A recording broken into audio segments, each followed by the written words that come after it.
नमस्कार दोस्तों, आप सबका स्वागत है। बिहार बोर्ड मैट्रिक परीक्षा 2025 के लिए सामाजिक विज्ञान का इम्पोर्टेंट ऑब्जेक्टिव प्रश्न। यह सभी प्रश्न बिहार बोर्ड मैट्रिक फाइनल परीक्षा में बार बार पूछे गए हैं सामाजिक विज्ञान में। अगर आप बिहार बोर्ड मैट्रिक परीक्षा अगले साल देने जा रहे हैं तो इस वीडियो को अंत तक जरूर देखें। बहुत कम समय में ज़्यादा प्रश्न का प्रैक्टिस। तो देखिए, पहला प्रश्न देख रहे हैं आप। निम्नलिखित में कौन प्राकृतिक आपदा है? निम्नलिखित में कौन प्राकृतिक आपदा है? आपके सामने ऑप्शन दिया गया है। ऑप्शन ए आग लगना, ऑप्शन बी बम विस्फोट, ऑप्शन सी भूकंप, ऑप्शन डी रासायनिक दुर्घटना। तो पूछा गया है कि प्राकृतिक आपदा यानी कि स्वयं अपने आप हो, तो ऐसा कौन सा ऑप्शन है जो कि अपने आप हो सकता है, जिसमें कि मानव का कोई हाथ ना हो, मानव का संभव ही ना हो कि वैसा काम कर सके। वैसे घटना को प्राकृतिक घटना कहेंगे या प्राकृतिक आपदा कहेंगे। तो ऑप्शन नंबर सी बिल्कुल सही है, भूकंप जो है कि प्राकृतिक है। लेकिन यहाँ पर देख रहे हैं ऑप्शन में आग लगना, ये मानव के द्वारा हो सकता है। बम विस्फोट ये भी मानव के द्वारा हो सकता है। रासायनिक दुर्घटना ये भी मानव के द्वारा हो सकता है, लेकिन भूकंप नहीं होगा इस मानव के द्वारा, इसलिए ये प्राकृतिक आपदा है। ऑप्शन सी सही है। इनमें कौन प्राकृतिक आपदा है? इनमें कौन प्राकृतिक आपदा है? आपके सामने ऑप्शन दिया गया है। ऑप्शन ए आतंकवाद, ऑप्शन बी महामारी, ऑप्शन सी दंगा, ऑप्शन डी इनमें सभी। तो महामारी जो है कि आतंकवाद मानव के द्वारा हो सकता है, दंगा भी मानव के द्वारा हो सकता है, लेकिन महामारी जो है कि बहुत बड़ा, जैसे कोरोना, तो ये जैसे कि प्राकृतिक से रिलेटिव आ जाता है, तो ये प्राकृतिक आपदा हो जाएगा। ऑप्शन नंबर बी सही है। निम्नलिखित में कौन मानव जनित आपदा नहीं है? कह रहा है कि प्रश्न निम्नलिखित में कौन मानव जनित आपदा नहीं है? तो मानव जनित आपदा नहीं है सुनामी क्या है? प्राकृतिक है, तो ये मानव जनित आपदा नहीं है। ऑप्शन नंबर सी सही है। मानव जनित आपका आतंकवाद हो गया, रेल दुर्घटना हो गया, सांप्रदायिक दंगा हो गया, जो दंगा होता है जात में, यानी कि हिंदू या मुस्लिम ईसाई इस तरह से जो होते रहता है अलग धर्म में, तो ये सब नहीं होना चाहिए। भारत एक धर्मनिरपेक्ष राष्ट्र है, यहाँ सभी धर्म के लोग मिलजुल के रहते हैं। तो आप लोग यहाँ समझ गए कि आतंकवाद ये मानव जनित आपदा है, रेल दुर्घटना मानव जनित आपदा है, सांप्रदायिक दंगा भी मानव जनित आपदा है, लेकिन सुनामी क्या है? प्राकृतिक है। तो यहाँ पूछा क्या गया था प्रश्न में? मानव जनित आपदा नहीं है, तो सुनामी मानव जनित आपदा नहीं है।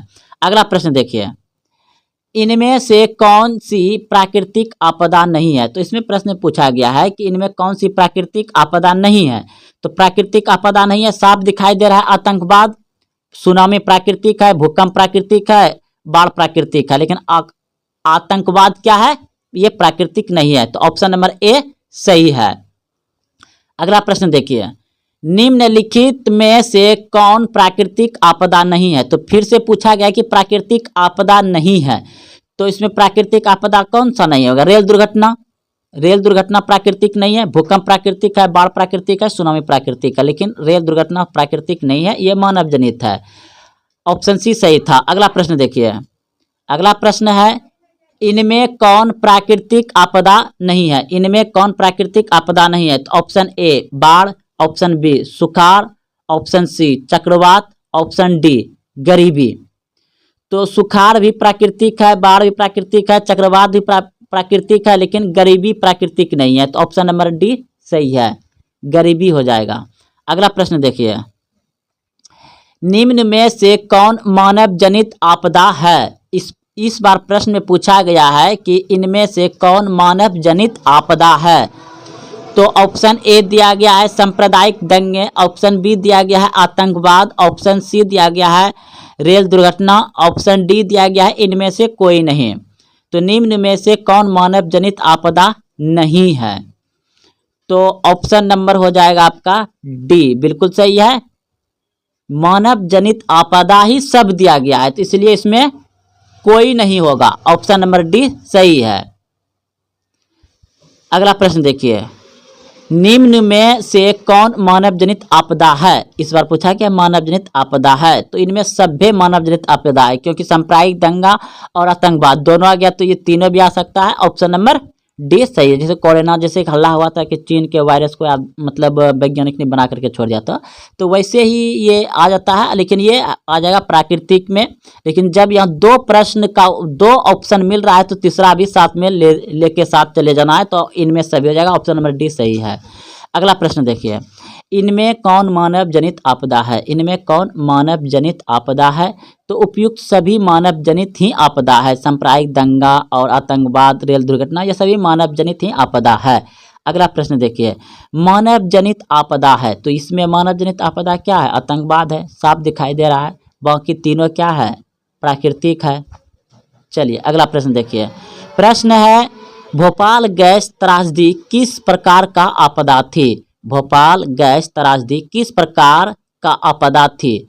तो ये एक कंपनी था और कंपनी में बहुत सारे मजदूर काम कर रहे थे, तो किसी न किसी मशीन तो उसमें किसी न किसी मतलब जो है कि मानव के द्वारा ही गलती हुआ था, तो इसलिए आ जाएगा क्या? और मानव ने ही मशीन फैक्ट्री कारखाना बैठाया था, तो मानव के द्वारा हो जाएगा, यानी मानव जनित आपदा था। भोपाल गैस त्रासदी जो हुआ था वो मानव जनित था। ऑप्शन नंबर ए सही है। अगला प्रश्न देखिए, प्रश्न है कितने प्रतिशत कम वर्षा होने पर किसी क्षेत्र को सूखा घोषित कर दिया जाता है? कितने प्रतिशत कम वर्षा होने पर किसी क्षेत्र को सूखा घोषित कर दिया जाता है? तो 75% कम होगा बरसात, तो उसे सूखा क्षेत्र घोषित कर दिया जाएगा। ऑप्शन नंबर सी सही है। अगला प्रश्न देखिए, प्रश्न है बहुत ही अच्छे, और ये प्रश्न बिहार बोर्ड मैट्रिक परीक्षा सामाजिक विज्ञान में बहुत बार पूछे गए और पूछे जाते हैं। तो प्रश्न है आंकोर वाट के मंदिर का निर्माण किस शासक के द्वारा करवाया गया? आंकोर वाट के मंदिर का निर्माण किस शासक के द्वारा करवाया गया?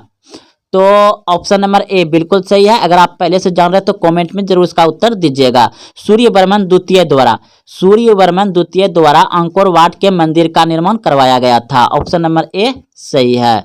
अगला प्रश्न देखिए, आंकोर वाट का मंदिर कहाँ स्थित है?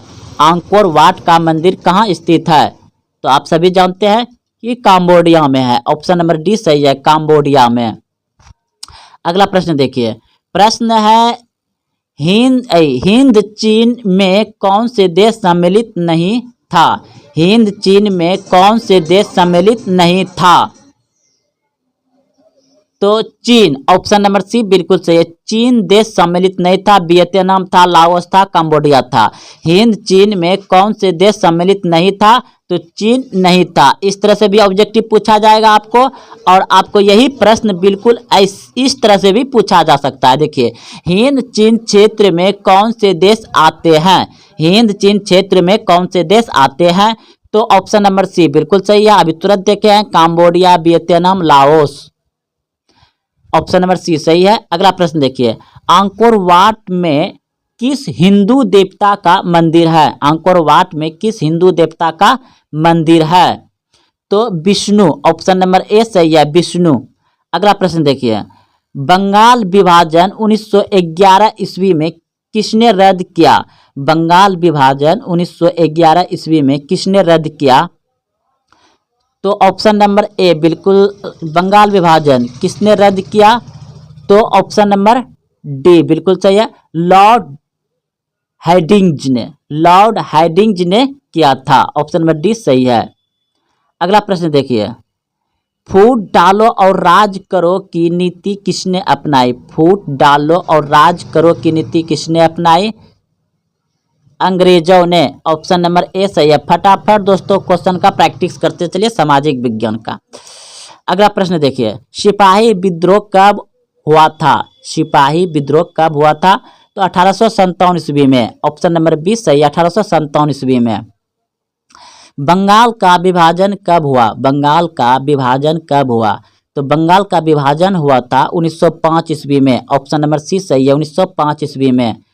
गांधी जी ने साबरमती आश्रम की स्थापना किस वर्ष की? गांधी जी ने साबरमती आश्रम की स्थापना किस वर्ष की?